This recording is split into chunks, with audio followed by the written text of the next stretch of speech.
Ora, muito boa tarde a todos, bem-vindos a mais um episódio do podcast do Geopolstar, o podcast que vos traz um pensamento estratégico e crítico sobre as questões internacionais e nacionais que afetam o globo de uma forma mais premente. Hoje vamos ter mais um episódio sobre o conflito na Ucrânia.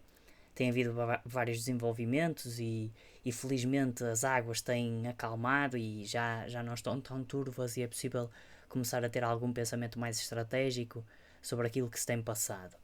Vamos, de uma forma geral, abordar as consequências da reunião da NATO em Vilnius, da Cimeira, e também o que é que se está a passar no terreno em si.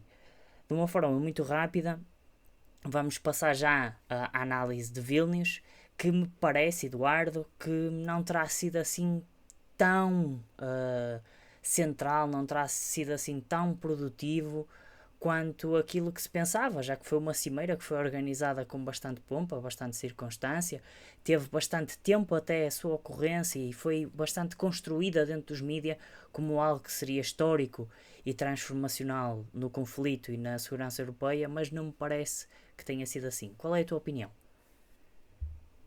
Olá Daniel, olá a todos os nossos espectadores, é sempre um prazer cá estar para mais um episódio.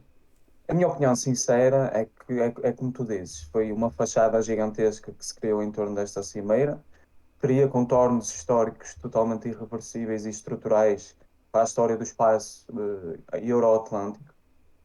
Falamos da adesão da Suécia, mas sobretudo na questão da adesão da Ucrânia, que era um dos principais pontos que estava em cima da mesa.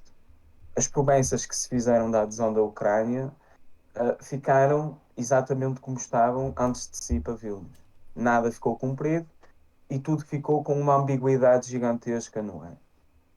Aquilo que eu acho que ficou mais claro do que outra coisa foi a cada vez maior e mais agravada divisão existente entre os membros da Aliança. Isto depois acaba por se transpor para dentro da União Europeia, para os membros que fazem parte da União Europeia e outros países dentro da União Europeia que nem fazem parte da Aliança, nas posições dispares relativamente à adesão da Ucrânia à NATO e ao espaço euroatlântico de uma forma geral.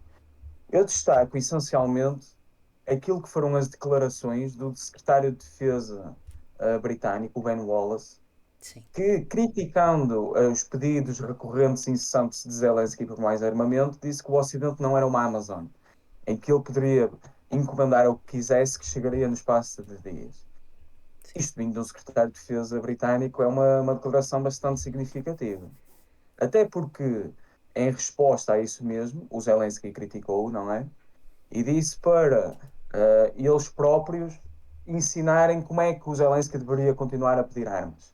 Em resposta, o embaixador ucraniano no Reino Unido disse para o Zelensky acabar com o seu sarcasmo relativamente às respostas perante os seus aliados. E o que é que o Zelensky fez em contrapartida? Demitiu. Vozes dissidentes começam a ser silenciadas porque a liderança não pode ser questionada num contexto de guerra. Mas o que nós temos é, como a imagem indica, um Zelensky cada vez mais isolado. Sim, esta imagem Uma eu acho que Ucrânia é incontornável. Correu o mundo e correu os meios de comunicação, não os oficiais, mas os social media e toda a internet, não daria um destaque absurdo às mensagens que se podem tirar, mas efetivamente é uma derrota surgir uma imagem destas porque transparece efetivamente um isolamento crescente. Eu só queria acrescentar um pequeno detalhe que também acho que motivou essa postura de Ben Wallace, que é, pensava-se que Ben Wallace poderia ser o próximo secretário-geral da NATO, não é? Sabemos perfeitamente que houve sondagens, os ingleses queriam muito que fosse Ben Wallace, a oposição principal e final, sabendo da posição que os Estados Unidos têm dentro da NATO, foi do presidente Joe Biden. Joe Biden disse que não, que a ser seria Ursula von der Leyen, mas parece que Ursula von der Leyen efetivamente estaria mais interessada em continuar a gerir os dossiês europeus dentro da Comissão Europeia. Talvez tenha sido isso que motivou alguma frustração dos ingleses, talvez tenha sido isso que fez com que os ingleses cooperassem durante tanto tempo, de uma forma quase deslimitada, com os pedidos, quer do Ocidente, quer da Ucrânia, para tem tentar obter essa vitória, essa capacidade de influenciar a organização. Só para sublinhar que os ingleses apenas estão atrás dos americanos em termos de ajuda prestada à Ucrânia, essencialmente a militar. Sem dúvida. Quer dizer, só pensar que efetivamente as munições de urânio empobrecido, as primeiras foram as inglesas a serem enviadas. Um, Também o fornecimento de Storm Shadows e tudo mais, por isso os ingleses claramente são muito próximos do problema ucraniano e da ajuda à Ucrânia em si. Mas eu acho que isso que tu referencias, acho que é principalmente aquilo que se tira da Cimeira, que é uma crescente divisão e que é alguma frustração com os ucranianos, porque efetivamente as promessas de armas foram diminutas, a Alemanha prometeu mais alguns envios de armamento, tem havido mais umas coisas aqui ou acolá, acho que os Estados Unidos estão prestes a aprovar mais 400 milhões de dólares no envio de alguns veículos Striker e mais alguns milhões de munições, como já no último episódio detalhamos. Quando se fala em milhões de munições, falamos em dias ou semanas dentro de uma ofensiva a serem usados dentro de uma ofensiva, por isso não se fala de um fornecimento que seja drástico, que mude o cenário no local. E lá está, também falavas assim de um ambiente muito de alguma incerteza. Eu destacava, e depois peço a tua opinião, mas o facto de não haver um MAP, um Membership Action Plan, ou seja, um plano de adesão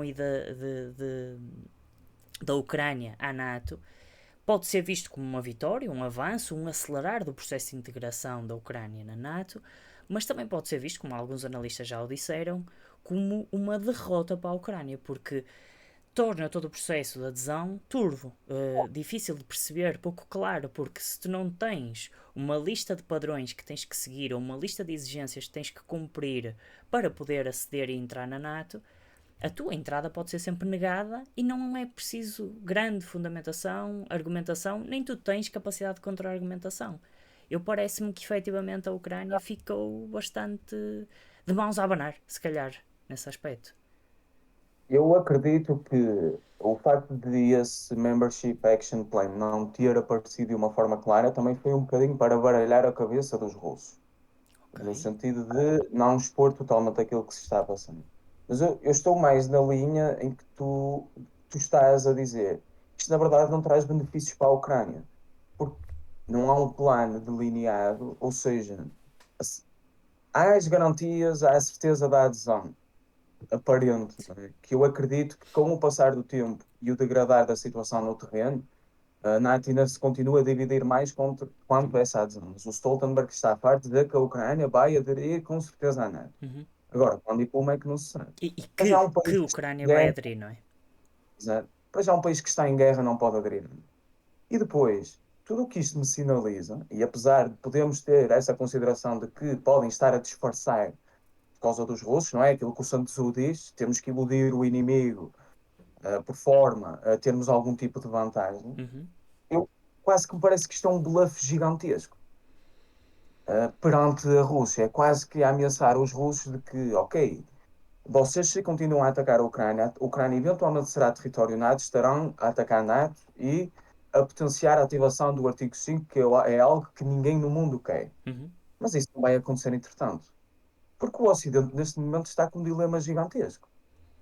Se deixam de fornecer ajuda militar à Ucrânia e esse apoio moral, não é? Nós estamos sempre a insistir na ideia de que colocou-se esta guerra num patamar moral de luta de bem contra o Sim. mal, essa separação manicaísta da realidade. Se deixam de dar esse apoio, a Ucrânia acaba por ser completamente destruída, porque nós, como vamos falar mais adiante, no terreno isso está cada vez mais evidente. Uhum.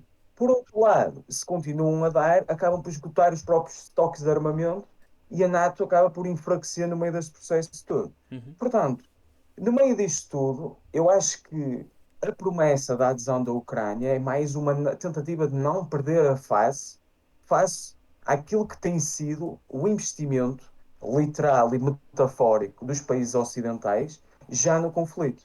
Porque se de momento para o outro abandonam o conflito da Ucrânia, que muitos analistas, como tu dizes, diriam que talvez fosse a decisão mais racional a tomar e pragmática, não é? A que traria consequências práticas mais eficientes, porque de facto o Ocidente está a perder toneladas de dinheiro ali, para além de estar a esgotar os seus estoques de munições. perderia a face se o fizesse. E nós, como sabemos, numa lógica das relações internacionais, a questão da legitimidade e da respeitabilidade internacional é importante. E do E por uma prestígio questão em de si coesão, também. por uma questão de coesão, ainda que ela na prática não exista, mas que se venda a narrativa da coesão interna entre um Ocidente completamente coligado, digamos, de forma quase consensual na defesa da Ucrânia, face ao invasor imperialista russo, se não continuar essa ajuda, essa ideia da coesão dilui-se Sim. e perde-se toda a lógica até agora montada. Eu acho também. Portanto, eu acho que estamos a jogar aqui numa corda bamba, era essa a conclusão que eu queria chegar, muito tenue. Podem haver alterações drásticas, as declarações de Ben Wallace demonstram um bocado isso. Tu apontaste razões pessoais que são importantes termos em conta, Sim, porque são pessoas que fazem política, não é? claro, claro. Mas é o Reino Unido, não é? Ele é representante do Reino Unido. E ter alguém no Reino Unido a dizer isto é perigoso, Sim. que é um país importante dentro da NATO e com o prestígio que tem, E para além de ter esse compromisso já assumido com a Ucrânia. Portanto, pode haver esse desgaste que pode levar a uma. Nos próximos tempos, eu prevejo que possa haver tiradas diplomáticas, declarações, que podem romper com essa narrativa que se veio criando até agora e podem dar sinais dúbios a toda a gente. eu acho que a tua análise é muito interessante. Só queria acrescentar aqui dois pontos. É o Reino Unido, que é o segundo maior aliado da Ucrânia, digamos assim, passando a expressão. Mas também é o Reino Unido que tem uma história de ação diplomática centenária e que, por tendência de intervenção externa, tende diplomaticamente a ser uma intervenção que não se pauta muitas vezes por perspectivas pessoais, mas por uma ideia, um racional da ideia e da defesa do Estado em si, não é? Há até aquela frase célebre, pronto, associada à mitologia do 007, do MI6, dos serviços secretos do For King and Country, ou For Queen and Country. Ou seja, tudo o que é feito pelo chefe de Estado e pelo Estado em si. Por isso não vamos acreditar simplesmente que as palavras de Ben Wallace são um reflexo da sua humanidade, que podem ser, todos nós temos pontos fracos, todos nós temos interesses pessoais e individuais aos quais muitas vezes reagimos de forma bastante aversiva quando nos os negam a nós, não é? Mas isto tem que ser, lá está, situado dentro do modus operandi da diplomacia do Reino Unido. E eu acho muito interessante também a tua análise dessa questão de tentar puxar um bluff aos russos da NATO, porque, como vamos discutir já mais para o fim do episódio, parece haver aqui um racional por trás da estratégia russa de avançar de forma lenta, muito preponderado, e se calhar a NATO tenta forçar os russos a dar um passo maior que a perna, tentando assim derrotá-los, não com capacidades próprias, mas com a incapacidade da Rússia em desenvolver uma estratégia demasiado ambiciosa. Mas algo que ficará mais para a frente, mas que me pareceu também bastante interessante e que parece que se vai comprovar com a análise que vamos fazer mais à frente. Mas, então, temos que olhar efetivamente para o que se tem surgido, o que é que se tem proposto pós-Vilnius, não é? Falámos de alguns pacotes de assistência, eu tenho aqui algumas notícias que me parecem interessantes, só também dar aqui um número que tem sido assim passado ao de leve, mas parece que os Estados Unidos vão mobilizar cerca de 3 mil reservistas ahm, para a Europa. Há aqui uma questão com o grupo Wagner também, ali na fronteira da Polónia com a Bielorrússia. Quais são as questões que aí estão envolvidas? Vamos falar disso, mas antes de falarmos disso, só dar aqui algumas imagens. Parece que os britânicos estão a pensar em disponibilizar os tanques Chieftain, são tanques com mais de 60 anos da Guerra Fria, tanques que já estão obsoletos à partida, segundo os Já não standards. bastava a mentalidade de Guerra Fria, também já começamos a dar armas de Guerra Fria. Precisamente, eu acho A Guerra Fria dura e dura. que isto demonstra aquilo que tu dizes, que é o esvaziar dos estoques europeus, ou seja, quando já não há mais para dar, dá-se aquilo que já não se daria em situações normais. Quase como o ditado diz, quando não há pão, até as migalhas vão, não é? E nesse sentido parece-me que a Ucrânia começará se calhar a receber mais migalhas. E se calhar comprova-se com esta informação também, aqui da Ukrainska Pravda, um jornal associado à Ucrânia, a dizer que os Estados Unidos vão comprar sistemas antimíssil Rock que foram descomissionados de Taiwan para depois enviarem para a Ucrânia. Acho interessante serem os Estados Unidos a comprar um Estado para depois reenviar. Também acho que há aí uma leitura própria. Mas também, ainda sobre os Rock, perceber que a Forbes, um órgão de comunicação dos Estados Unidos, vem dizer que cerca de 100 destes sistemas antimísseis Rock podem transformar as defesas antiaéreas ucranianas. O que é que isto quererá dizer? Como é que um sistema já considerado obsoleto para ser descomissionado, um sistema que já não é produzido, já não é mantido as linhas de fornecimento do mesmo, pode mudar um sistema antiaéreo que supostamente andava a bater Kinzhal, sistemas super avançados de mísseis hipersónicos, e que muitas vezes se dizia que em 90 mísseis enviados para atacar Kiev, Kiev conseguia abater os 90 ou 89 dos mísseis. Como é que é possível nós afirmarmos que estamos perante uma transformação de um sistema que já era tão bom, não é? Com o fornecimento de equipamento que é sapar, ou seja, que é ficar aquém daquilo que se esperava ou daquilo que poderiam e deveriam ser as capacidades. Até porque eu estou aqui à procura de uma outra notícia que nos dá a informação de que parece que em Odessa as coisas não estão a correr tão bem. Ou seja, aqui isto é da CNN Internacional e que nos diz que as defesas antiaéreas da Ucrânia em Odessa estão outgunned, ou seja, não conseguem abater os ataques russos É a essa porque, cidade. Não é estamos porque os aqui, se russos, calhar, a visualizar a quebra de uma narrativa. Essa narrativa de que a Ucrânia sustentava todos os ataques russos e que era eu acho que impenetrável. já se está a amarrar a qualquer coisa como uma potencial vitória. Neste momento, nós percebemos a quebra de uma narrativa quando ela começa a cair neste ridículo. Aparentemente, os ucranianos só têm duas baterias do sistema Patriot funcionais neste momento. E elas não estão destacadas para Odessa. Os russos estão a desenvolver, como tu falaste, Uhum, dos Iskanders, também temos os Onyx, uhum, que são mísseis que têm componentes do BrahMos, que é o míssil hipersónico indiano, que é um míssil muito forte, que aparentemente não conseguem ser abatidos por nenhum sistema antiaéreo sem ser o Patriot. E os russos estão a utilizar esses sistemas para atacar Odessa, em retaliação ao ataque à ponte da Crimeia, à ponte de Kerch na Crimeia. uhum, O que é que isto quer dizer? Os ucranianos não conseguiram repelir esses ataques, os russos já destruíram hangares de cereais, já destruíram fontes e depósitos de drones em Odessa. uhum. E ainda assim, aquilo que se promove, com armas obsoletas de contexto de Guerra Fria, é que essas armas irão ter um efeito transformador, quase como as Wonder Weapons do Hitler durante a Segunda Guerra Mundial. E eu, mais uma vez, vou buscar aquilo que também foram as Wonder Weapons. É um bluff gigantesco, porque isso não vai acontecer na prática. Sim. Assumindo esta postura assertiva, eu acredito plenamente que nada na prática vai mudar. É um apegar a uma narrativa que já não tem nada a que se apegar, não é? Sim, eu E acho que depois, é mesmo tentar salvar ainda o pouco que há da mesma, porque se nós já andamos a fornecer armas que estão ultrapassadas, que já não conseguem desempenhar o seu efeito dissuasor e efetivo de defesa em Taiwan, elas vão conseguir fazê-lo na Ucrânia, um campo de guerra ativo e não prospectivo como em Taiwan, mas e altamente já avançado, porque tem havido avanços de todos os lados, não é?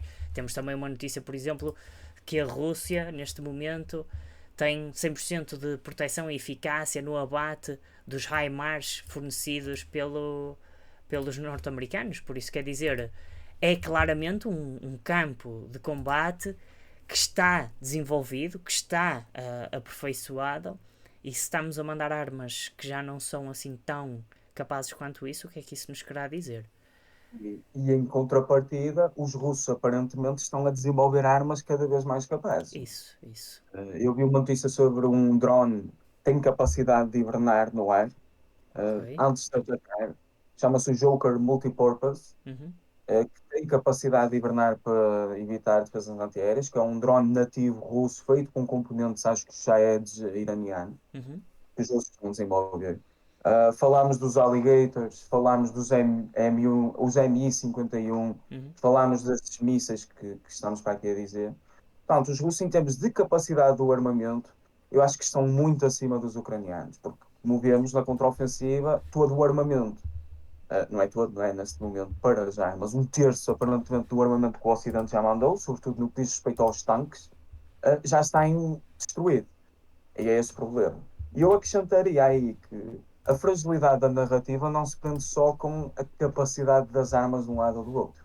Sempre se especulou desde o início que as sanções económicas aplicadas à Rússia iriam completamente coartar a capacidade da Federação Russa de fazer a transformação para uma economia de guerra fundamental. Uhum. Ora, saiu um relatório ontem do Ministério do Comércio e da Indústria russo que dizia que a Rússia, desde o início da guerra, aumentou a sua capacidade de produção em 12 vezes, a nível de armamento. De armamento convencional simples, aumentou em 170%, por Uhum. exemplo. Portanto, Mesmo descontando alguma possível propaganda, é podemos isso. contar então que tenha Era esse aqui. ponto, era esse ponto que eu queria tocar. Podendo haver aqui alguma inflação nos números, Claro, os russos não se iriam uh, sujeitar a fazer isto sem ter algum grau de verdade por trás. sim. Isso desvirtua toda aquela narrativa que se criou no Ocidente, que era uma narrativa contraditória. Então temos uma força imperialista com intenções de anexar um território que Uhum. não tem assim tanta capacidade militar, que está completamente obsoleto. É um bocadinho aquilo que tu tocaste no início, e eu acho que nós vamos acabar por concluir isso.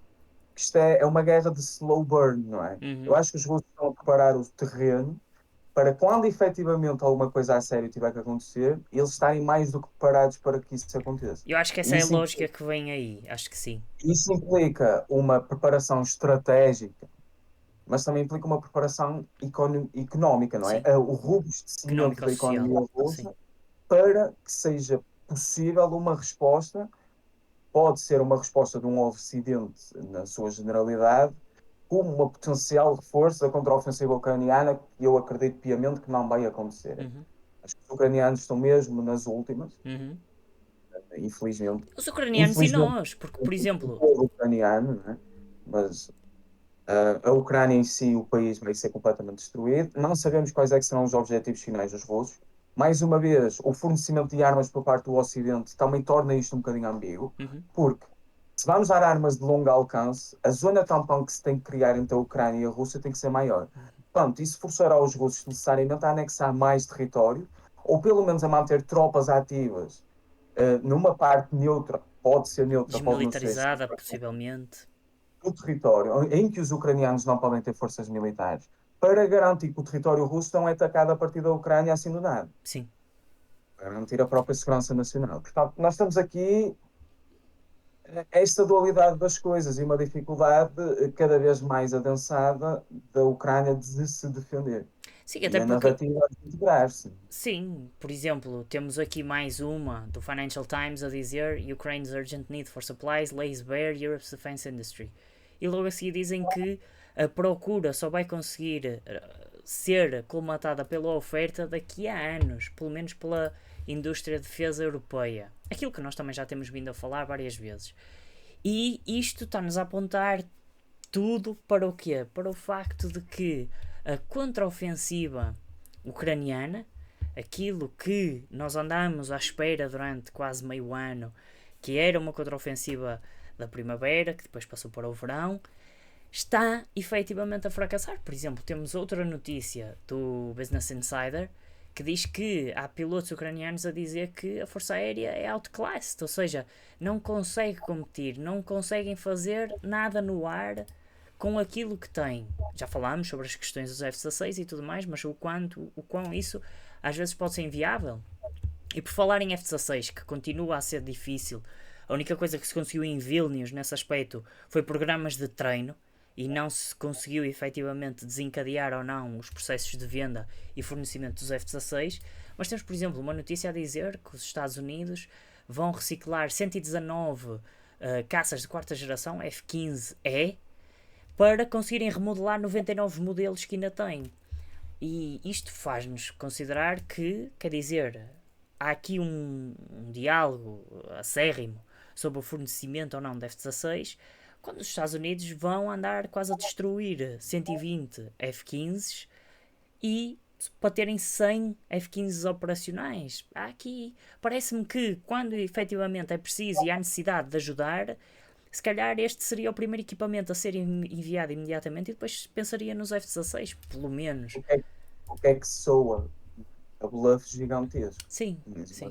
Até porque, lá está, depois várias são as Quando se notícias. preparada dessa maneira, Sim, várias são as notícias. Por exemplo, o The Eurasian Times diz que a contraofensiva está destinada ao falhanço, e não consegue avançar.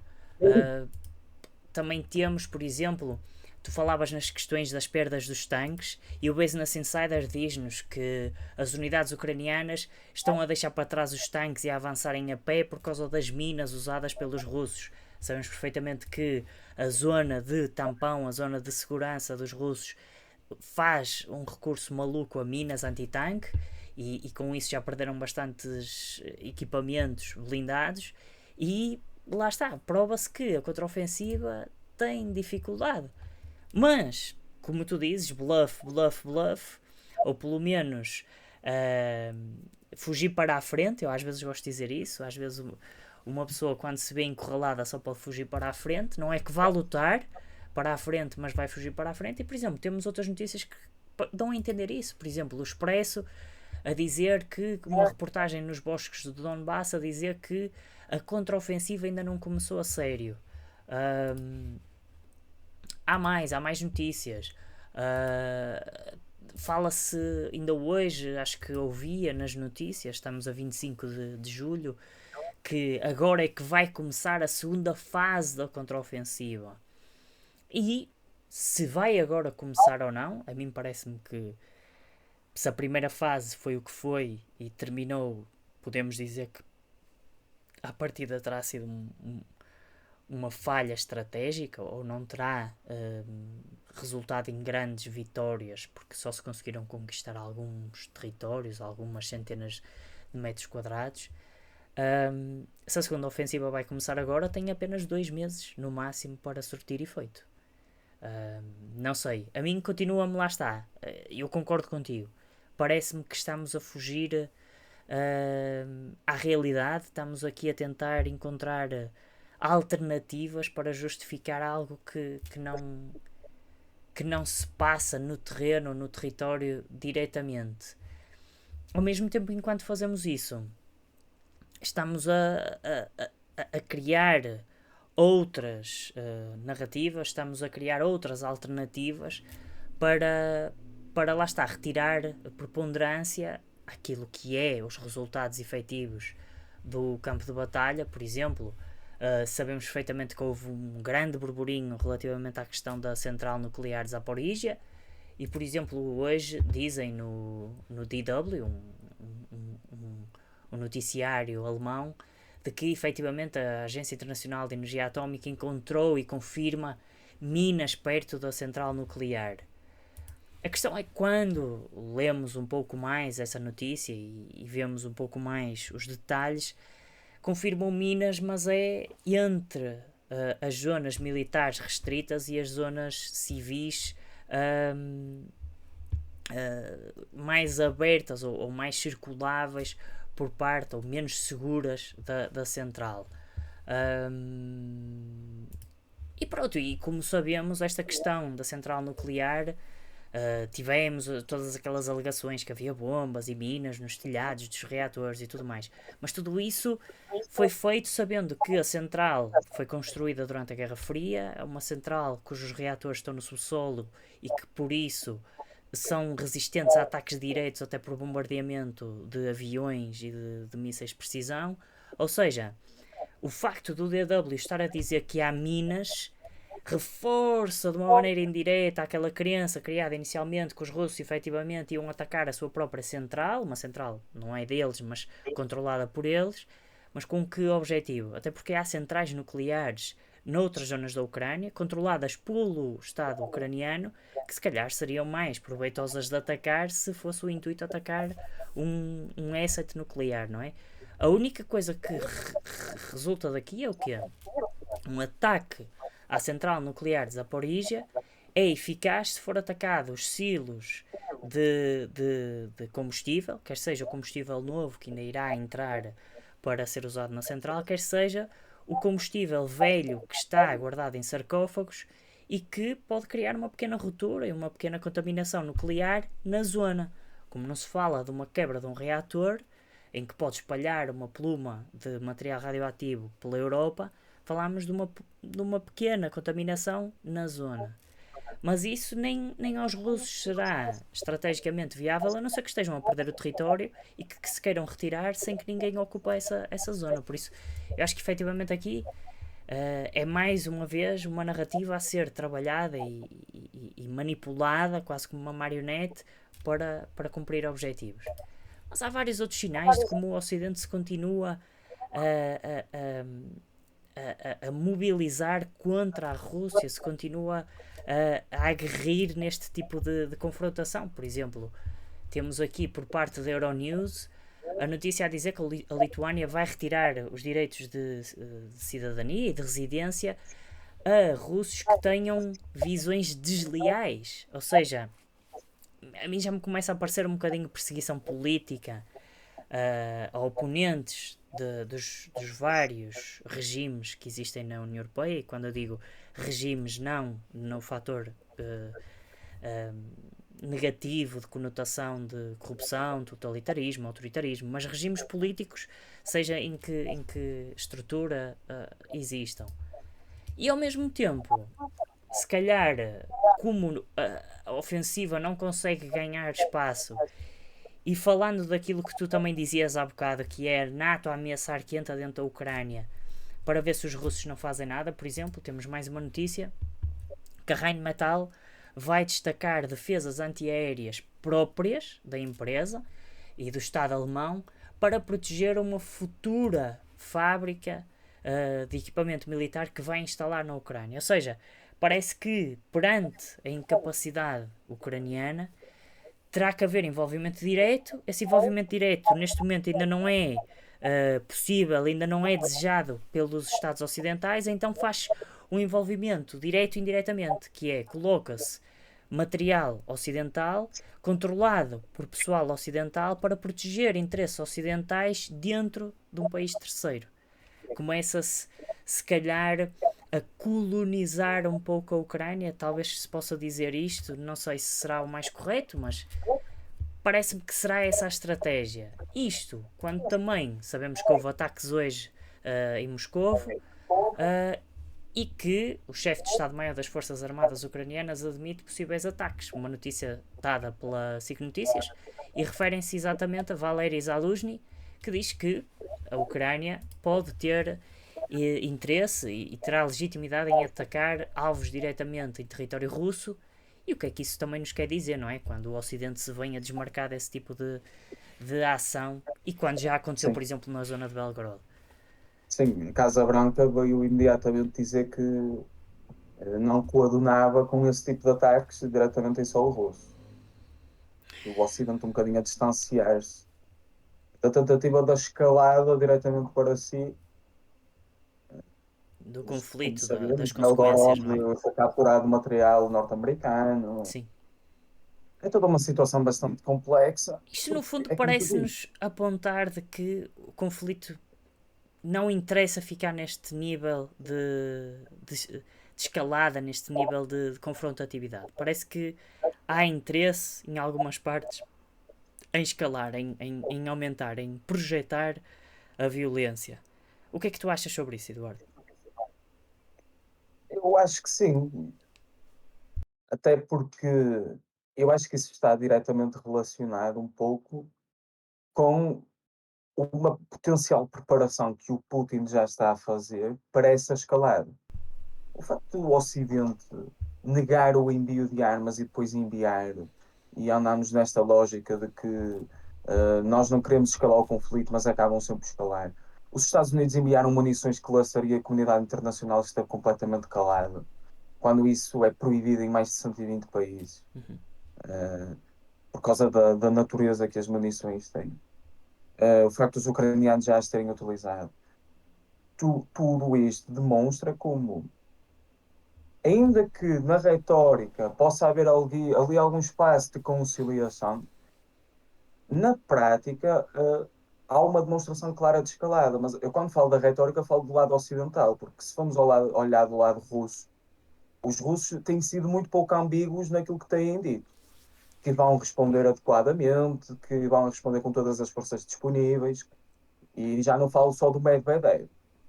O Putin também tem sido bastante assertivo na forma como tem os últimos ataques que a Ucrânia tem realizado, fosse à Ponte de Kerch, fosse agora a Moscou, acho que foi uma universidade militar, apesar de não causar vítimas mortais, destruiu o equipamento militar russo, Uhum. apelidando estes ataques de terroristas, que ia responder adequadamente. E eu acho que isso também está diretamente relacionado com aquilo que eu vejo como uma manobra estratégica absolutamente maquiavélica e até diria algo genial do Putin, Uhum. com o grupo Wagner. Eu Uhum. não diria que o motim do grupo Wagner foi algo encenado em si, mas que a maneira como foi resolvido serve de todos os interesses do Estado russo. Porquê?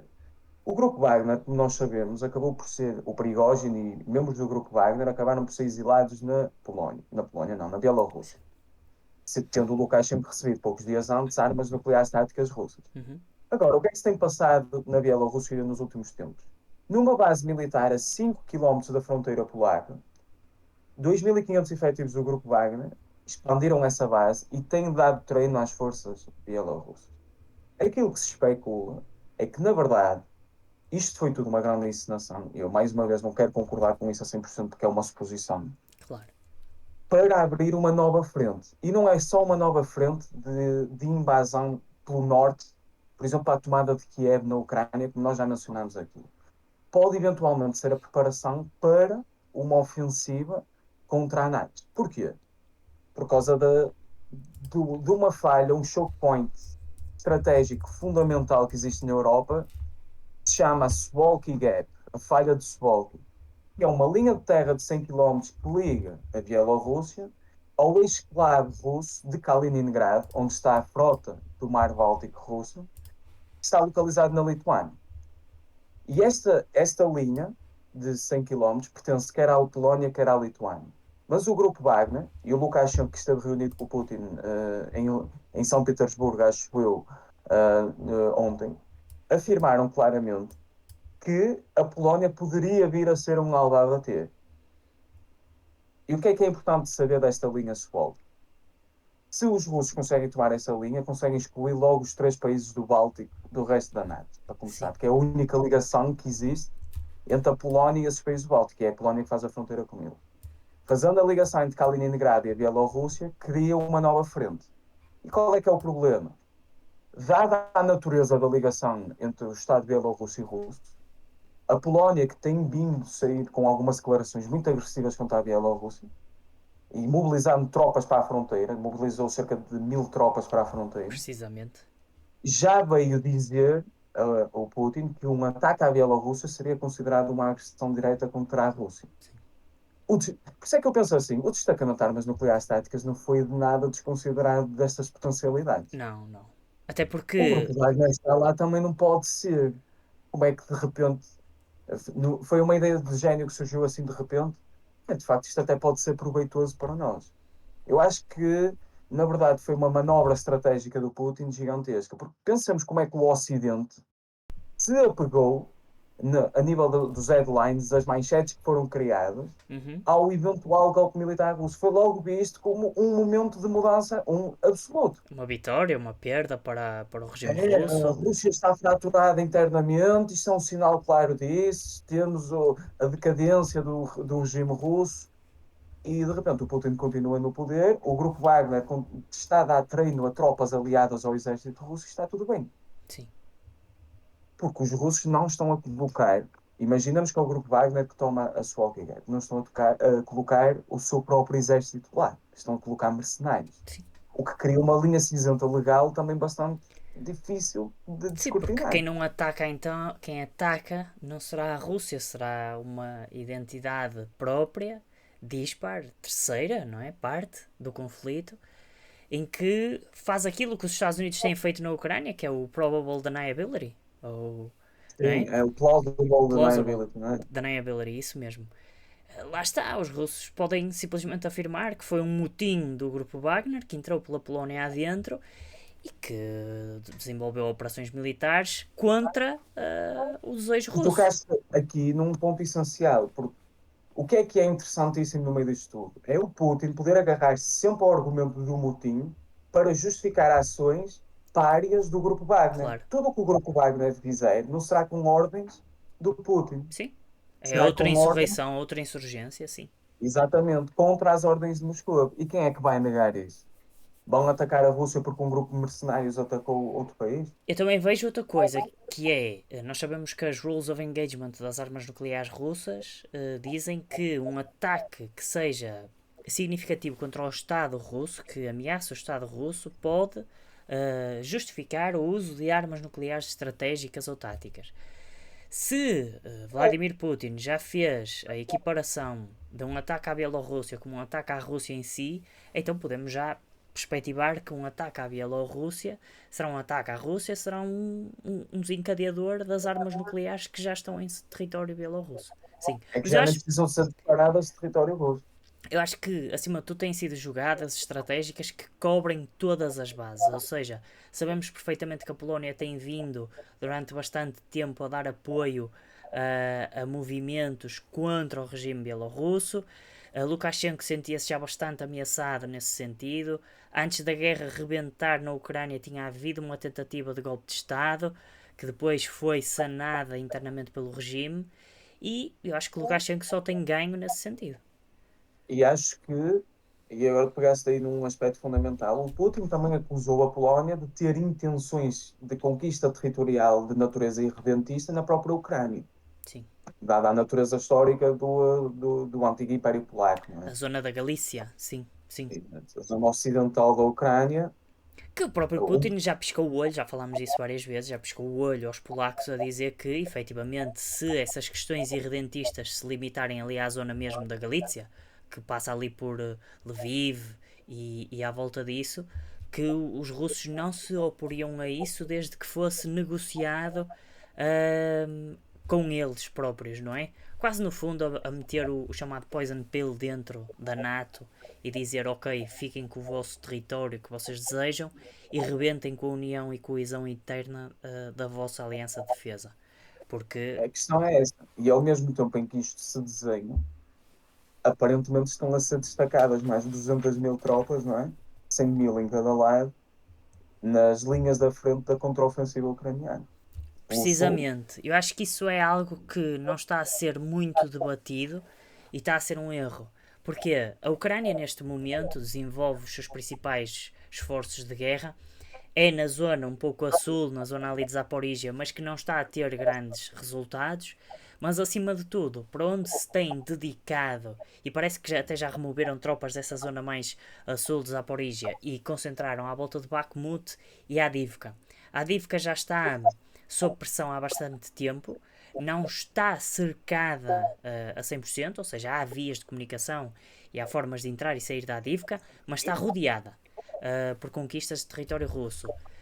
Mas ao mesmo tempo, Bakhmut já foi perdido o saliente. Bakhmut também teria sido envolvida inicialmente e depois é que foi avançada a fronteira. Nós temos aqui imagens visuais sobre essa zona. Bakhmut, como podemos ver, já quase que perdeu o seu saliente. Estas zonas de conquista ucraniana existem efetivamente. Mas quando puxamos um bocadinho para baixo para a Adivka ainda continua a ter aqui um certo rodear da sua zona. Mas aquilo que se fala neste momento é efetivamente os russos terem concentrado cerca de 100 mil homens, quer na zona aqui a sul, em direção depois a Kherson, Mykolaiv e possivelmente Odessa, e quer na zona a norte, em direção à zona ali de falta-me o nome agora, mas à zona de Kharkiv, é isso, e à volta de Izium e Liman e tudo mais. Qual é o problema? Eu acho que há aqui duas questões fundamentais. Os russos obrigam os ucranianos a perderem ímpeto na zona onde se estavam a dedicar, que era Bakhmut, aquilo que eu disse que estrategicamente fazia sentido em termos de conquista de território, não estrategicamente em termos de conquistas de vantagens territoriais, porque Bakhmut está dizimada. E ao mesmo tempo vão cumprir com objetivos que é voltar a ter Kharkiv, que foi efetivamente a maior conquista ucraniana.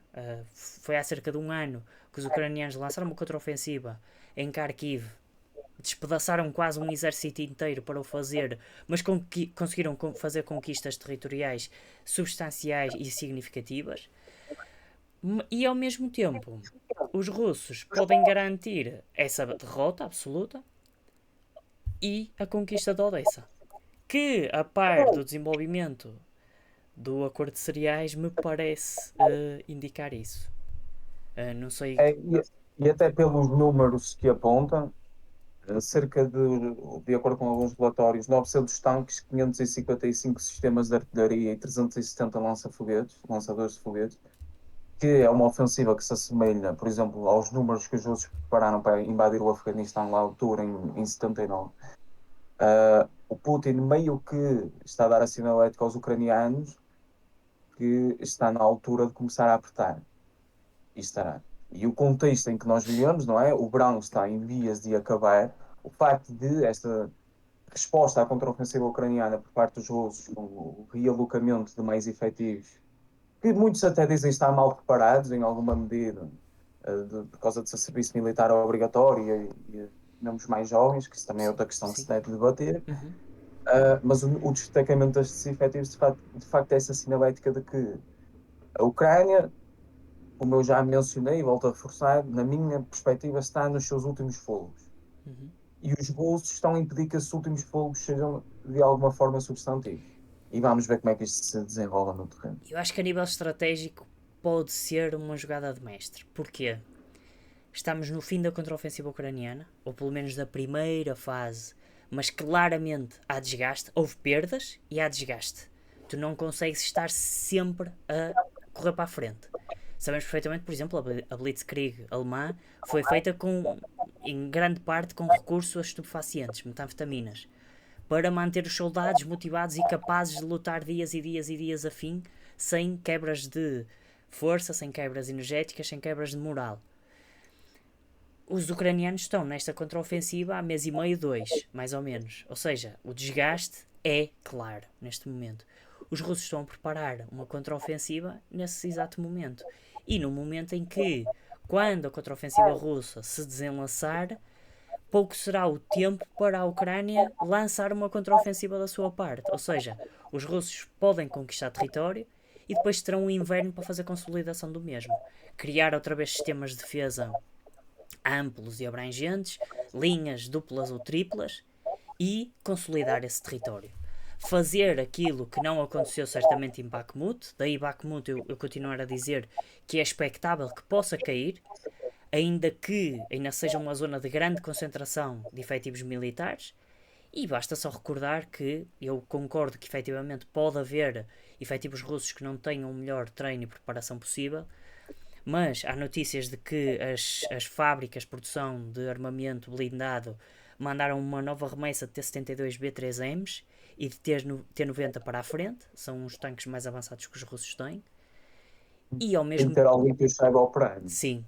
Mas ao mesmo tempo, a mobilização russa ocorreu ali na zona do inverno. Ou seja, durante 6 meses os russos têm entre 300 mil a 500 mil homens a serem preparados para alguma coisa, em que já estão mobilizados. Por isso, eu não sei se 6 meses será o tempo necessário, claramente não será, mas são 6 meses efetivos.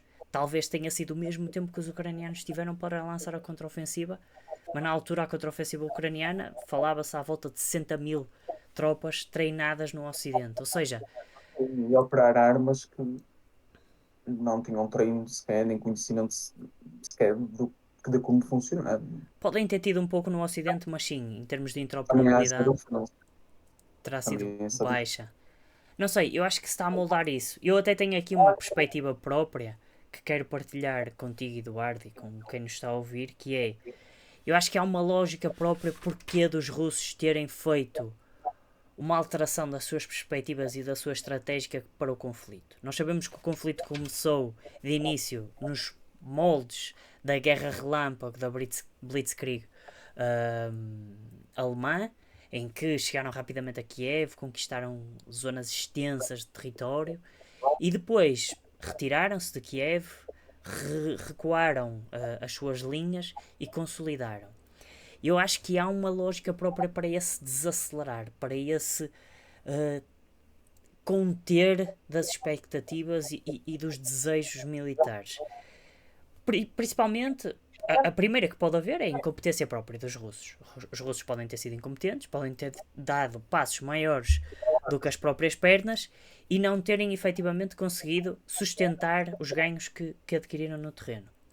Mas eu acho que a principal, e que se tem verificado, porque os russos ainda não tiveram perdas significativas a partir daí, tirando a ofensiva em Kharkiv o ano passado, é o quê? Os russos não iriam conseguir desencadear uma operação especial, como lhe chamaram, sem terem tempo para transitar para uma economia de guerra. Ou seja, os russos não conseguiam desencadear uma ofensiva que se chamasse uma guerra ampla sem tempo para moldar a economia nesse sentido. Tu falaste dos números crescentes de produção, aconteceram agora, um ano depois, um ano e meio depois do conflito ter iniciado. Até porque os próprios russos sabiam que qualquer tipo de ofensiva iria desencadear mais sanções. Poderiam não saber o alcance dessas sanções, poderiam não saber a sua resiliência perante as mesmas, mas sabiam que a sua economia iria estar pressionada logo desde o início. E isso faria com que eles tivessem que ser graduais na sua exposição. Além de que, se a Ucrânia sair derrotada, se o Ocidente não conseguir contrapor os desejos russos, os propósitos militares russos, haverá uma pressão grande no Ocidente de demonstrar força. Isto quando nós sabemos perfeitamente que, mal começou o conflito, começou-se logo a falar numa alternativa à hegemonia americana e ao dólar americano. Nós sabemos perfeitamente que a economia americana funciona por causa do petrodólar. Já falámos disso aqui ambos, os dois, várias vezes. Ou seja, a ofensiva russa ia desafiar o poder militar e económico do Ocidente. E, quer por questões de tempo e de necessidade de segurar a sua própria economia e a sua própria sociedade internamente, os russos tinham que avançar lentamente. Mas também tinham que avançar lentamente por causa deste desafio à hegemonia económica, porque se tu desafias o dólar de um dia para o outro, os Estados Unidos têm que reagir, não é? Os Estados Unidos não vão simplesmente deixar o dólar cair sem qualquer resposta. E se os russos aplicam a sua força toda inicialmente, deixam de ter reservas para uma eventualidade, deixam de ter capacidade de crescer mais tarde. E o que eu acho que os russos fizeram foi isso. Os russos guardaram a sua capacidade de crescer e projetar força para mais tarde, para o momento em que consigam com essa força efetivamente derrotar as jogadas do Ocidente, no momento em que o Ocidente se encontra vazio. Porque aquilo que vemos é isso. O Ocidente tem menos estoques cada vez, já não consegue projetar a mesma força, e se os russos desafiam o Ocidente de forma absoluta, o Ocidente vai se ver obrigado a si mesmo a envolver-se no conflito, e já vemos isso. Rheinmetall a entrar dentro do território, os polacos a dizerem que se calhar conquistam algum território à Ucrânia e fazem um género de uma defesa mútua, uma assistência desejada, quase o que os russos fizeram na Síria, não é? E se tudo isso acontecer, só há uma maneira de parar esse tipo de confrontação e de escalada, porque se nós escalarmos passo a passo, à partida toda a gente consegue acompanhar. Há sempre uma jogada que se pode fazer.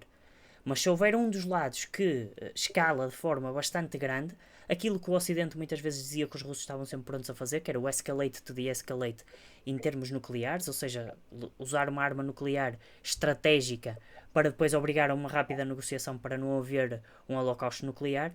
Eu não estou a dizer que os russos vão fazer isso aqui. Aquilo que eu acho que eles vão fazer é esperar que o Ocidente dê um passo significativo e depois conseguirem terem força para contrapor o mesmo e retirar a vontade de lutar do Ocidente. Ou seja, quando o Ocidente disser, ok, agora vocês vão ter que sofrer, e os russos fizerem o Ocidente sofrer mais ainda, o Ocidente é obrigado quase a ir para a mesa das negociações.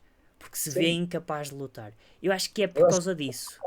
é importante, é preciso perceber que desde 2014 que tem havido uma preparação não só da economia russa, mas dos BRICS, no sentido da desdolarização, não é? A acumulação de Sem ouro em dúvida. grandes quantidades, temos, os russos e os chineses são um exemplo mais evidente disso. E essa tua análise de pôr este conflito numa lógica da contestação da supremacia, quer militar, quer económica dos Estados Unidos, eu acho que é bastante sagaz, porque de facto é isso. É isso que sustenta ainda a hegemonia norte-americana. O alcance das suas forças armadas e o dólar, não é? Sim. E é uma ameaça, e como nós temos vindo a reforçar, a desdolarização neste momento é uma realidade, não é uma eventualidade distante que poderá vir a acontecer. Muitos países já estão a desdolarizar.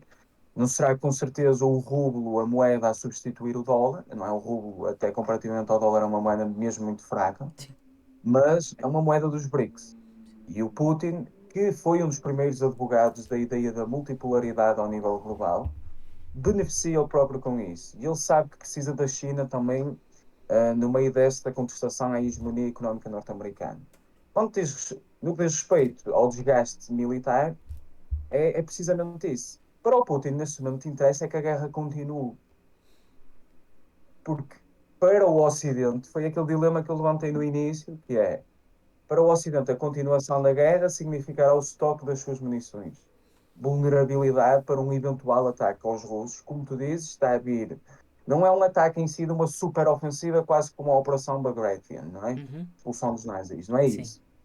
É uma preparação para uma situação de conflito generalizado. A Sim. economia já transitou para a economia de guerra e as nossas tropas já estão suficientemente bem treinadas para operar as nossas armas, para além da qualidade disso. Não é isso.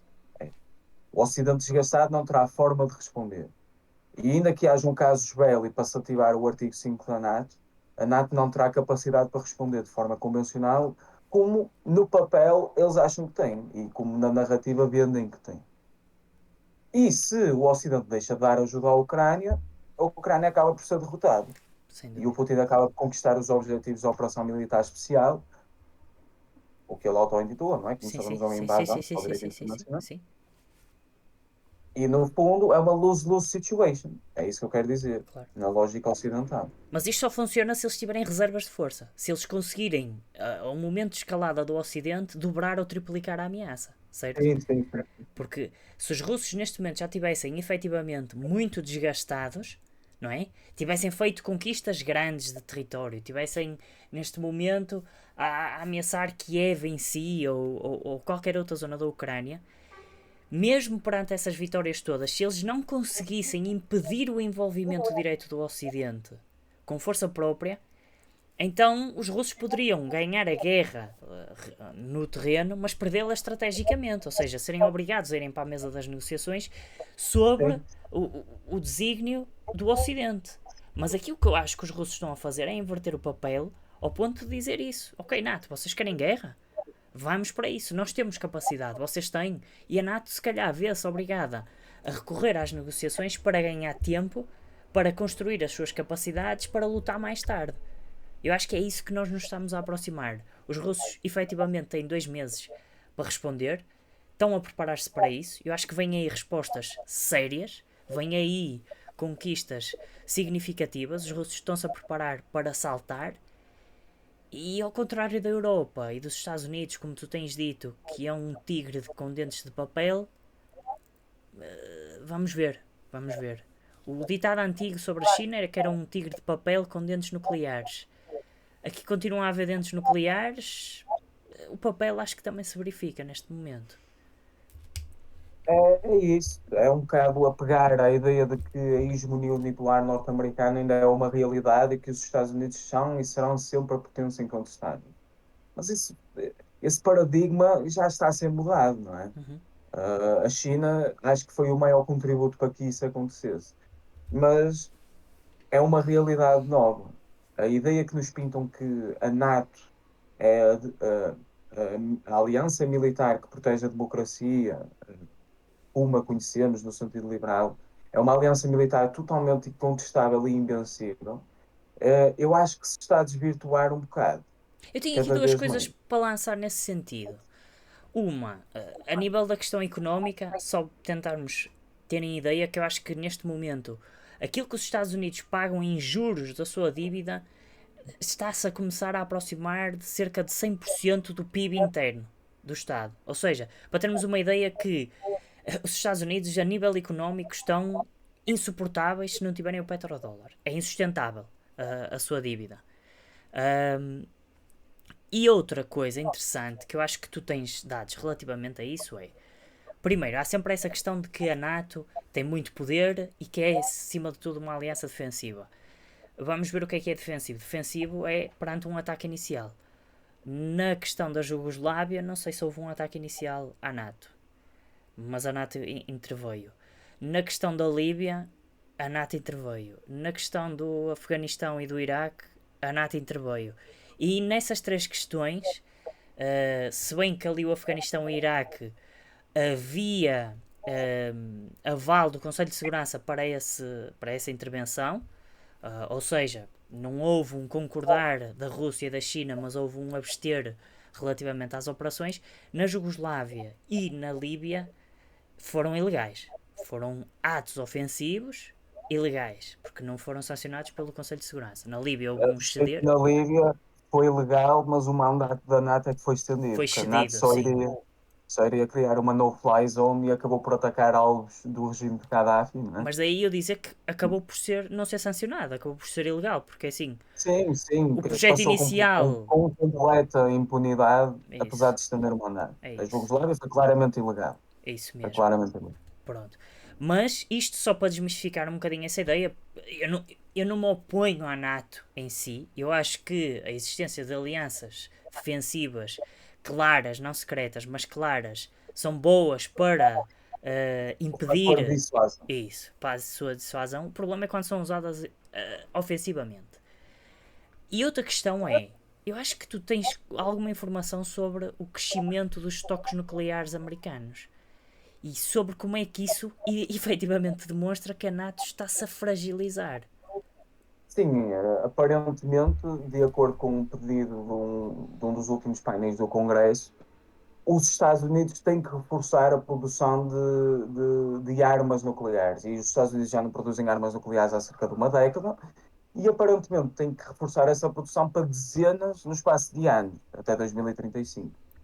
Ou seja, o que nós temos, eu acho que é esse desvirtuar de propósito. As forças convencionais norte-americanas, uh, devido à redução do complexo industrial militar norte-americano, não têm tido a atualização que se especulasse que têm.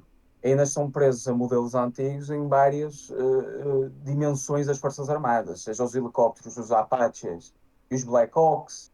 Uh, temos alguns sistemas de mísseis também desatualizados. Temos mesmo os veículos armados, os Bradleys. Uhum. Uh, em termos de forças convencionais, não há essa reforma. E muitos dos projetos de reforma que foram surgindo ao longo do século XXI foram totais fiascos. Totais fiascos. Investimentos gigantescos. Que vacilam. E Agora com uma penso assim, doutrina preparada para a guerra contra o terrorismo em si, não contra o é? terrorismo, ainda não há essa readaptação para o contexto de uma guerra convencional moderna. E Sim. agora penso assim, dos 850 mil milhões de dólares aprovados para o orçamento militar dos Estados Unidos neste ano, mais de metade vão para a contratos com o complexo militar industrial. São cinco empresas. A capacidade delas de repor estoque já não existe. Sim. Como o monopólio é criado, a capacidade de produzir em massa já não existe. Sim. Deixa-me acrescentar um Vão detalhe. ser, vão ser mais fiascos, essa é a minha questão. E de repente reorienta-se, e só para concluir aquilo que eu estava a dizer, para a produção de armas nucleares. Quando é necessidade de armas convencionais que ajudem a suster um conflito alongado, com um inimigo, como sabemos que é a Rússia, que tem essas capacidades de forma bastante avançada, para não falar da China no cenário do Indo-Pacífico, não é? Isso é outra possibilidade, como é óbvio, como se sabe. Que racional estratégico é que está por trás disto tudo? Vai ser a capacidade de dissuasão nuclear? A Rússia ainda tem o maior arsenal nuclear do mundo. Eu acho que é mais Não uma é? vez Wonder Weapons. É É isso. a bomba A ma- atómica XYZ que vai ser super, hiper, mega matar-se uma destruidora. bomba que consegue destruir três cidades de uma vez, em vez de criar munições de criar armas que sejam práticas. Mas como é que tu fazes a bomba chegar lá? É que em termos de mísseis hipersónicos, os Estados Unidos estão super atrasados, tiveram mais um revés recentemente e não estou a conseguir fazer isso. E é em direção mesmo àquilo que tu dizes, que é, em termos convencionais, está tudo desatualizado e não há capacidade de produção em massa. Por exemplo, o Stinger, que os Estados Unidos Stinger tinham é outro exemplo, stocks malucos de Stingers e que neste momento já não têm, porque foi tudo tens o enviado para a Javelin, Ucrânia, isso. Mas os Stingers têm que ser feitos à mão. Não há formas de automatizar a produção de vários componentes, porque eles eram feitos na época de 50 e 60 e os processos de manufatura só foram acreditados, ou seja, só foram comprovados a sua capacidade, eficiência e precisão com base nesses processos manuais. Ou seja, se for preciso automatizar aquilo, é preciso passar por um processo através de acreditação, de teste e de fidelização do sistema. Para além de que, como tu dizes, a indústria americana exportou a sua capacidade produtiva. Os Estados Unidos não têm capacidade produtiva interna neste momento. Ou vão modelo comprar. de produção para o exterior. Isso. O F-35 é outro exemplo paradigmático desse falhanço. Investimentos de milhares de milhões de euros para fazer uma super aeronave que, na verdade, já pode estar a ser ultrapassada. Eles próprios já dizem, precisam de outro caça que o F-35 já não cumpre. Nem o F-22, que também foi designado como uma aeronave altamente avançada, não é? Faz lembrar o F-115. O F-115 era aquele que parecia um morcego altamente Futurista, né? furtivo, sim. E eu estou só aqui a tentar ver se encontro o Nighthawk. Aqui está. F-117, peço desculpa, Nighthawk. Só para mostrar aos telespectadores que efetivamente era uma aeronave altamente avançada, com capacidade de alcance furtivo e tudo mais, mas que não comprovou ser aquilo que era necessário. Porque quando falamos de uma guerra convencional, nós falamos de números. É bom haver alta precisão, é Profissional haver imensa, não alta tecnologia. é? A questão é essa, eles já estão a ser ultrapassados a nível da capacidade das armas em si, e a ser super ultrapassados no que diz respeito à produção nem mais. Sim, porque a ideologia durante a Guerra Fria foi o quê? Os Estados Unidos não precisavam de competir em números com a União Soviética, porque a União Soviética, Era em termos de superioridade produção, é tecnológica. isso. Em termos de volume, a União Soviética conseguia produzir como nenhum outro Estado conseguia. Então os Estados Sim, Unidos o sim, que disseram é: nós vamos ganhar em termos tecnológicos. O problema é sim. que as coisas mudaram, o planeta avançou, a tecnologia só dá para competir num curto espaço de tempo, porque depois toda a gente faz o Tem que catch-up. haver inovação constante. É Tem que isso. haver inovação. E depois E ele temos. ali não faz estagnação. É isso. Quer dizer, nós Que é falamos de um um- F-35 que consegue descolar em termos verticais e aterrar verticalmente, ou seja, é fantástico, faz aquilo que um helicóptero faz em termos de acessibilidade ao território, mas não tem mais do que isso. E E depois custa eu acho que, imenso para produzir. exatamente, lembra um bocado a decadência do Império Romano, não é? O amarrar-se às táticas convencionais de militares, quando os hunos começaram a marchar para lá do Danúbio, para a Europa, não é para a Europa, mas para a Europa romana, não é? Aquilo que Sim, era o sim, sim, território sim, romano, os claro. romanos não sabiam como lidar com isso, porque estavam tão apegados à ideia de que a sua versão original de como fazer a guerra era tão incontestável que não conseguiram dar resposta. A mesma coisa que os prussos, quando Napoleão invadiu a Prússia. Foi a Uhum, mesma coisa, a derrota foi exatamente a mesma. uhum, E se apegar a estratégias que já funcionaram no passado, neste caso, se falarmos da qualidade do armamento, é a principal derrota que existe, porque um bom estratega improvisa na hora, improvisa no sentido em que percebe o que é que as circunstâncias da atualidade querem e toma decisões consoante isso.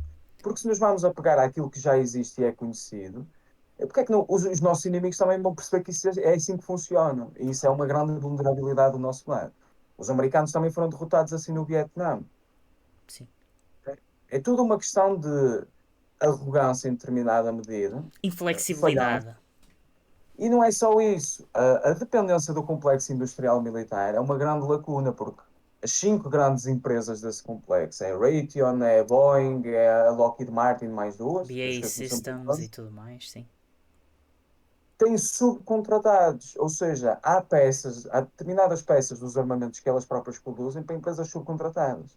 E qual é que é o problema? É que não há transparência. Essas empresas, como são privadas, alegam sempre que as armas que fabricam são, ou os produtos que fabricam são quer para uso civil, quer para uso militar. O Verdade. Pentágono não consegue rastrear de forma plena de que forma é que os fundos públicos que são investidos são utilizados para a criação de tecnologia militar. Claro. Eles alegam isso. E essa falta de transparência faz com que a dívida pública aumenta porque fundos públicos são a ser utilizados para beneficiar empresas privadas Uhum. e os grandes gestores dessas empresas. E depois é isto. Nunca há segurança da produção, a garantia da inovação é muito pouca porque a competição é bastante reduzida. E isso, a competitividade desaparece. E andámos nisto, e Sim. andámos nisto. E os Estados Unidos apegaram-se a esta ideia de que, não, nós queremos a eficiência. Se for um monopólio, é o mais eficiente possível, é escusado o processo de produção, passar por 20 empresas quando pode passar só por uma. Sim. E de repente, em situações de crise, demonstram-se aquilo que são as maiores vulnerabilidades do complexo industrial militar norte-americano, que são estas. Quando isso é a antítese completa da estratégia da Segunda Guerra Mundial dos Estados Unidos, que produzia centenas de tanques por semana, não é? Porque Sim, toda a gente entrava dentro do esforço de guerra. A tecnologia era partilhada por todos e toca a andar.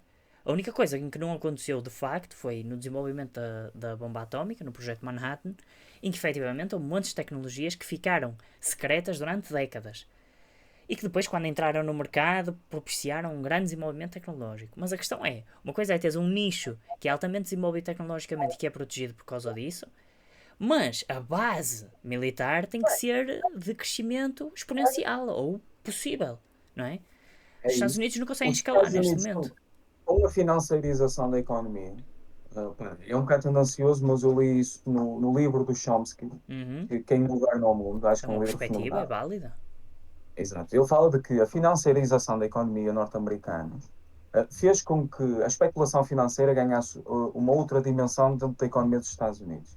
E os custos de produção tornaram-se tão elevados a nível doméstico que os incentivos que existiam era a realocação da produção para sítios onde essa produção fosse mais barata. Claro. Foi nada.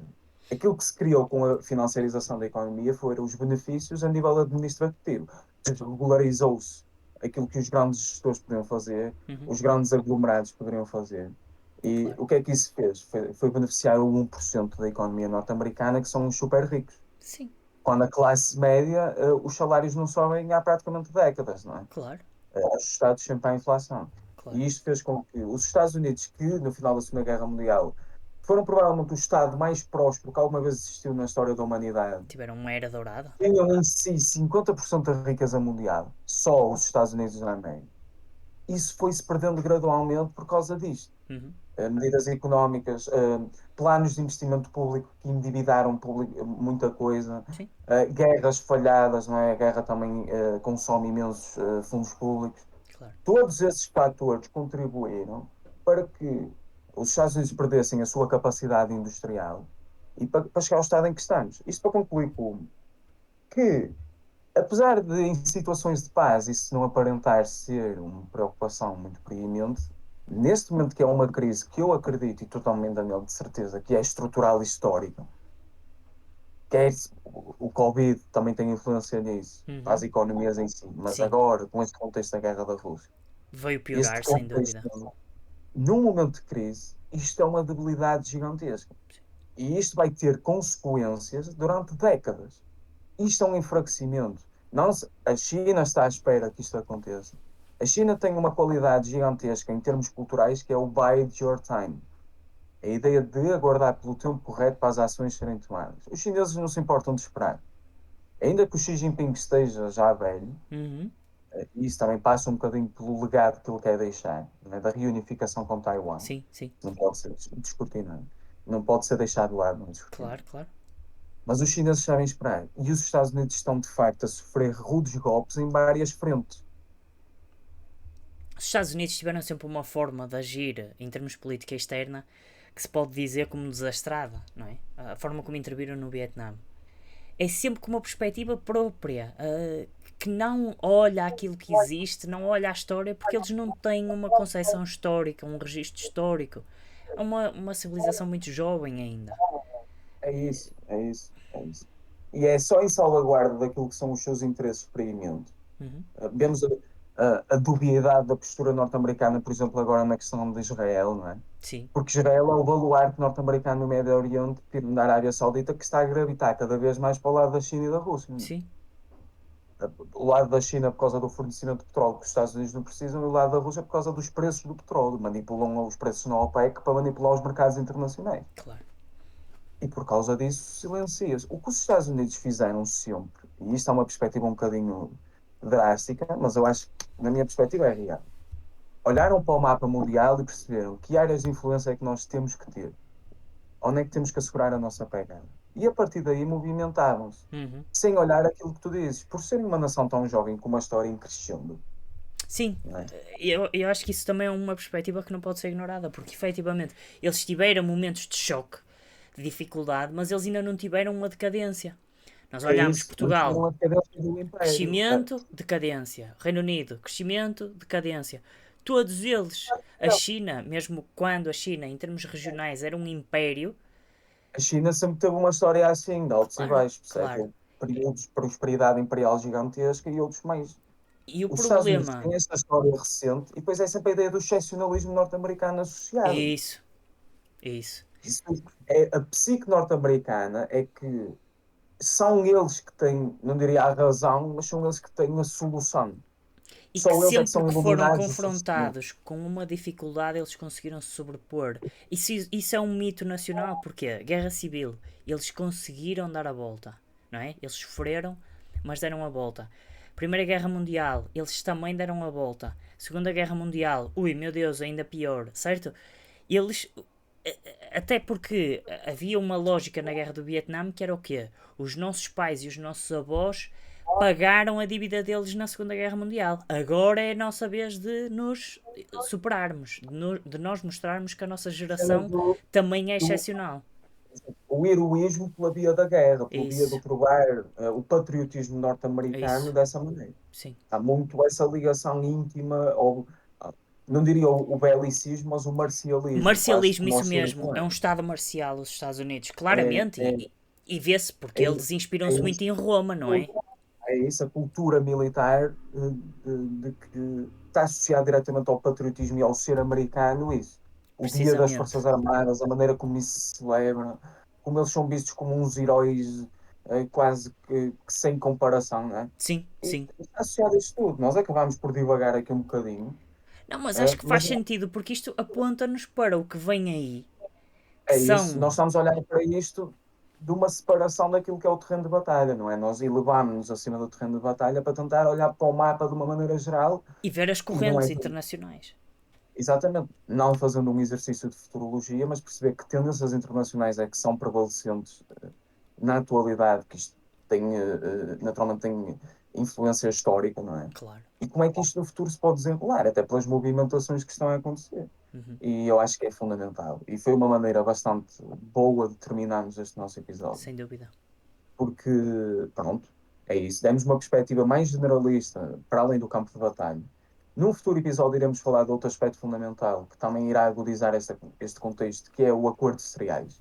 Uhum. O fim do acordo de cereais, como tu disseste, Daniel, e muito bem, nós contamos em off, apelida-se que a Rússia saiu do acordo, mas na verdade o acordo só foi suspenso no sentido em que não foi a Rússia que fechou só ela a porta ao acordo, mas perceber que consequências globais é que isso tem, como é que agudiza todo este ambiente de conflitualidade que já existe, e o que é que vai acontecer. Mas tendo em conta aquilo que discutimos hoje, eu acho que foi muito importante. Sem dúvida. Questões estratégicas, questões táticas de terreno, questões de narrativa também importantes, e antever um bocadinho aquilo que pode vir a acontecer no futuro. Sem dúvida. Posto isto, gostando muito daquilo que foi o episódio de hoje, apesar de ser um bocadinho mais longo do que o normal, eu despeço-me dos nossos espectadores, enviando um forte abraço para todos. Espero que tenham também gostado. Que mantenham o vosso espírito crítico, como eu e o Daniel tentámos fazer, de ter sempre a mente aberta a qualquer tipo de perspectiva que existe.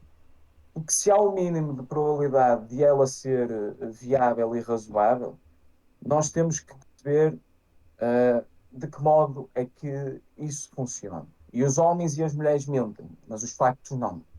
Sim. é ir buscar informação aos sítios corretos e pesquisar a fundo e perceber o que é que nos pode estar a ser iludido, ou como é que ela nos está a ser transmitida, porque isso também é importante. E continuem a pesquisar e a manter-se interessados, porque é assim que as coisas funcionam e avançam. Pronto, eu acho que é mesmo isso. A tua mensagem foi brilhante, Eduardo. A única coisa que eu posso acrescentar é dar o meu reforço nesse sentido e dizer: não tenham medo de pensar. É só isso. Se vos dão uma informação, vocês duvidem, não tenham medo de se confrontar com ela. Não descartem logo. Pensem E no de serem, é o que faz sentido, o que não faz sentido e debatam. Debatam ativamente. Porque só assim é que vocês conseguem criar laços uns com os outros, não é? E que depois cada um pode ficar com a sua verdade. Isso não há mal. Mas no fim ganharam uma relação, ganharam uma troca de ideias. Que pode ser benéfica para o futuro. Pode ser benéfica, acima de tudo, para que os laços sociais não se percam a 100%. Porque é isso que é o grande risco numa sociedade que se encontra cada vez mais isolada e cada vez mais manietada por correntes de opiniões, por interesses estabelecidos e entrincheirados. Mas sim, basicamente é senhor. isso. Eu só queria também agradecer a vossa presença, a forma como seguem os episódios, agradecer ao Eduardo a sua participação sempre, porque só com ele é que dá para fazer este tipo de iniciativa e este projeto. E despedir-me até uma próxima e que seja o mais breve possível. Até à próxima, assim.